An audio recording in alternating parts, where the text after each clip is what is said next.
plonge tout de suite dans une scène de crime. Nous sommes le 18 juillet 2011 à La Rochelle.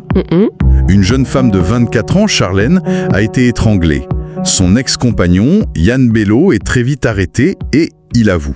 Donc, a priori, on pourrait se dire que c'est une affaire tragiquement banale. Exactement. Sauf que ce meurtre va en réveiller un autre. Un crime commis 20 ans plus tôt, presque jour pour jour, à des centaines de kilomètres de là, dans les Vosges. Et c'est là que toute l'histoire bascule. Ce premier meurtre, c'est celui de Valérie Bestel, 20 ans, retrouvée morte en 1991, et elle aussi, elle a été étranglée. Et le lien ? Le lien, c'est que pour ce crime, un homme a été condamné, Raphaël Maillan. Et le principal témoin à charge, celui dont la parole a tout scellé, c'était son meilleur ami de l'époque. Yann Bello. Yann Bello. C'est une histoire absolument vertigineuse. Aujourd'hui, on va se plonger dans les documents de cette affaire pour essayer de comprendre comment un verdict de culpabilité a pu être prononcé sans la moindre preuve matérielle. Comment la parole d'un seul homme a pu envoyer un autre en prison pendant 17 ans. Et surtout, comment un nouveau crime, 2 décennies plus tard, a jeté un doute immense sur cette première condamnation, sans pour autant réussir à changer le cours de la justice. Allez, c'est parti, on décortique tout ça. Alors, pour bien comprendre, il faut revenir en arrière. Août 1991, dans les Vosges. On est en plein été. Le corps de Valérie Bestel est découvert dans un bois. La scène est terrible. Elle a été étranglée, d'abord à main nue, puis avec un torchon de cuisine. Plus étrange, presque sadique, le médecin légiste va relever entre 45 et 50 traces de piqûres sur son corps. 45 à 50 ? Oui, faites avec un objet très pointu. Ça choque, mais il faut aussi voir le contexte de l'époque dans la région. On est en pleine psychose. Complètement. On se souvient des meurtres des filles de la fête et, bien sûr, le traumatisme de l'affaire Grégory est encore à vif. Donc, pour les gendarmes, la pression est monumentale. Ah oui, ils n'ont pas le droit à l'erreur. Il faut un coupable et vite. Un nouveau fiasco judiciaire, c'est juste inenvisageable. L'enquête s'oriente donc très vite vers le domicile de Valérie. Et là, plusieurs indices. Des traces de sang dans le garage, au sous-sol, et puis sur la porte du garage, un carreau est cassé. Un magnétoscope a aussi disparu. Mais le détail qui fait vraiment tilt pour les enquêteurs, c'est un torchon. Oui, un torchon retrouvé dans la salle de bain qui est parfaitement identique à celui qui a servi à étrangler Valérie. Donc la scène de crime a eu lieu à l'intérieur. Exactement, pas dans le bois. Il y a aussi cette tentative de cacher une tache de sang avec un tapis que les enquêteurs décrivent comme presque ridicule. Un geste d'enfant, presque. C'est ça. Ça les oriente non pas vers un rôdeur, mais vers quelqu'un qui connaissait les lieux et qui connaissait la victime. Et ce fameux carreau cassé, ce n'est pas anodin, ça non plus. Ah non, c'est un point absolument clé. Les amis de Valérie le savaient. Elle avait l'habitude de casser cette vitre pour rentrer chez elle quand elle oubliait ses clés. Donc ce n'est pas un détail qu'un inconnu pouvait connaître. Impossible. La thèse du cambriolage qui tourne mal par un étranger, elle s'effondre. Et donc logiquement, l'enquête se resserre sur le cercle des proches. Et dans ce cercle, il y a un duo qui va devenir le pivot de toute l'affaire. Raphaël Maillan et Yann Bello. Maillan, c'est un ex-petit ami de Valérie. Et Bello, c'est son meilleur ami. On le surnomme la grenouille. À l'époque, les sources les décrivent comme inséparables. C'est là que l'enquête va prendre un tournant décisif. Oui, grâce à la médecine légale. L'heure de la mort devient un enjeu crucial. Au début, on l'estime à la nuit du dimanche au lundi. Mais ça va changer. Ça change tout. L'analyse du contenu de l'estomac de Valérie, on y retrouve les restes d'un repas chinois. Qu'elle a partagé le samedi soir. Voilà. Et comme la digestion s'arrête net avec la mort, les légistes peuvent recalculer une nouvelle fenêtre pour le décès. Entre 2h et 6h du matin, dans la nuit de samedi à dimanche. Et là, ça change tout. Parce que pour cette nuit-là, Raphaël Maillan, lui, n'a pas d'alibi solide. Non, il dit qu'il était chez sa sœur, mais personne ne peut vraiment le confirmer. Les gendarmes sentent qu'ils tiennent quelque chose. Ils mettent la pression sur le duo. Et Maillan, de son côté, il tente une manœuvre un peu étrange. Il essaye d'orienter les soupçons sur Bello pour le vol du magnétoscope. C'est une stratégie qui va complètement se retourner contre lui. Totalement. Car au final, c'est Yann Bello qui est placé en garde à vue le premier. Et là, tout s'accélère. Il craque. Il craque. Et sa version des faits va évoluer d'une manière spectaculaire, en quelques heures à peine. C'est-à-dire ? Il y a 3 actes. D'abord, première version. Il dit juste avoir attendu Maillan dans la voiture devant chez Valérie. Il a entendu un cri, il a paniqué, il s'est enfui. Version minimale. D'accord. Mais ça ne tient pas longtemps, j'imagine. Non. Quelques heures plus tard, deuxième version. Il avoue être entré dans la maison avec Maillan pour voler le magnétoscope. Il aurait vu Maillan gifler Valérie et il serait parti avec l'appareil. Il commence à s'impliquer, mais il minimise son rôle. C'est ça. Et enfin, la troisième version, celle qui va devenir la vérité judiciaire. Il serait parti, puis revenu sur ses pas, aurait trouvé Valérie morte dans le couloir et aurait aidé Maillan, Sous la menace, à transporter le corps dans le bois. Attendez, il change 3 fois de version en quelques heures, il s'accuse de vol, d'avoir aidé à transporter un corps, mais pourquoi il n'est pas le suspect numéro 1? C'est sidérant.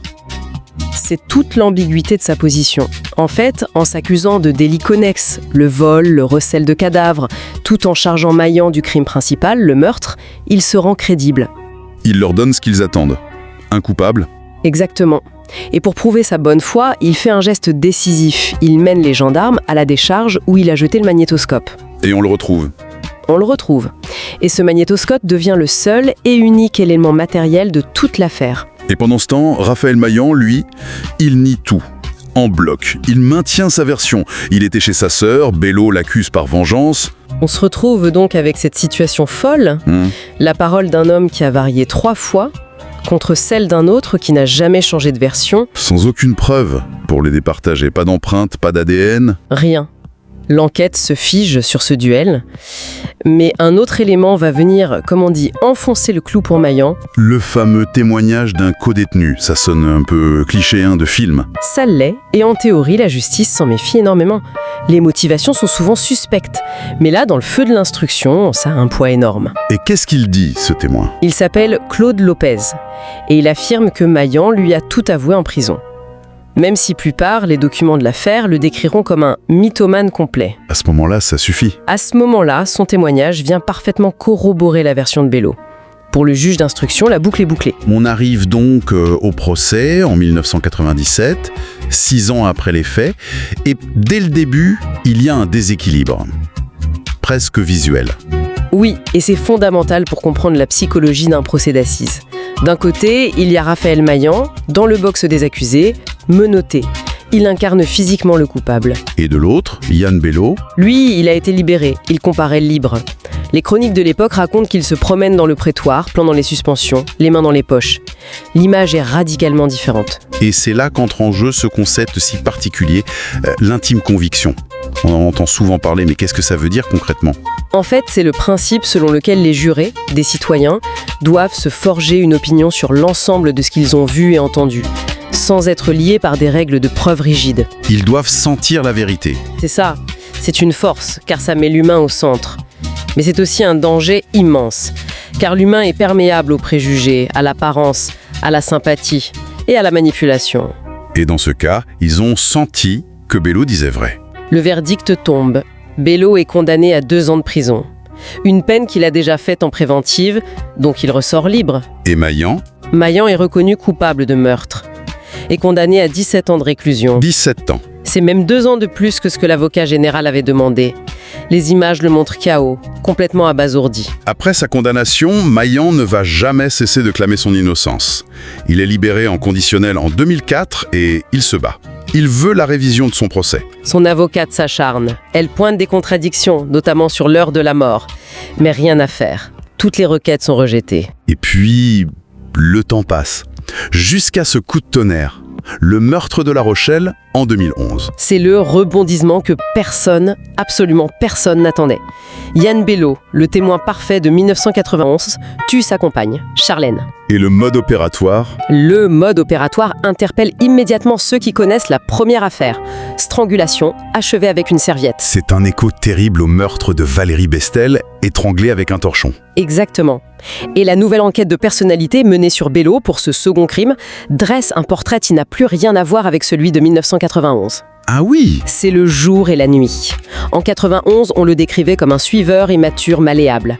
En 2011, les experts parlent d'un être manipulateur, pervers, violent, intolérant à la frustration. Cette expertise jette une lumière glaçante, rétrospectivement, sur son témoignage d'il y a 20 ans. Totalement. Et ça, en droit, c'est ce qu'on appelle un fait nouveau, l'élément qui peut potentiellement tout changer.